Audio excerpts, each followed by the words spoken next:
Tympanoplasty is a surgical procedure used to repair the tympanic membrane, or eardrum, when it is perforated due to infection, trauma, or chronic ear disease. There are three primary techniques used for graft placement: Onlay, Inlay, and Interlay Tympanoplasty.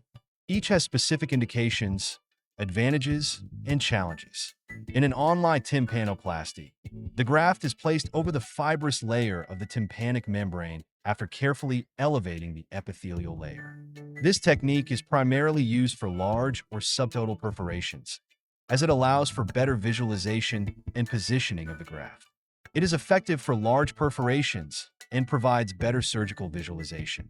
However, there are some challenges, including a higher risk of lateralization, meaning the graft may shift outward and not integrate properly, and a longer healing time compared to other techniques.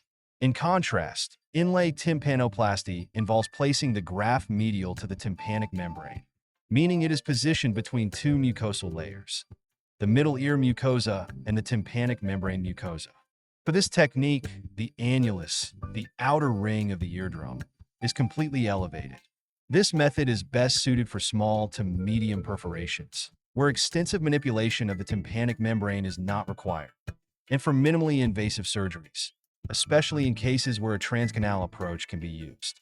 It is minimally invasive and has a faster healing time, and the graft remains more stable in many cases compared to the Onlay technique.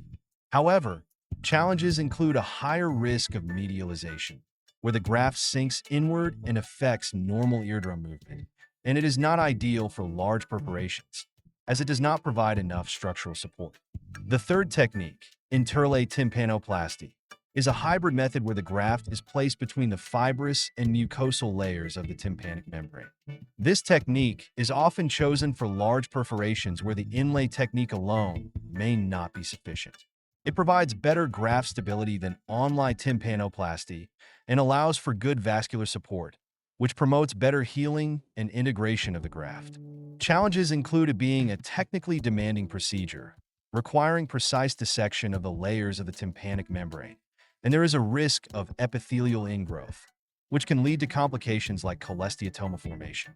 Each tympanoplasty technique has its own role, depending on the size of the perforation, the surgical approach, and the patient's condition. Onlay tympanoplasty is great for large perforations, but has a higher risk of lateralization. Inlay tympanoplasty is ideal for small to medium perforations and offers faster healing, but it has a risk of medialization. Interlay tympanoplasty provides excellent stability and vascular support, but is technically more challenging. Surgeons select the best method based on these factors to ensure optimal outcomes for patients with tympanic membrane perforations.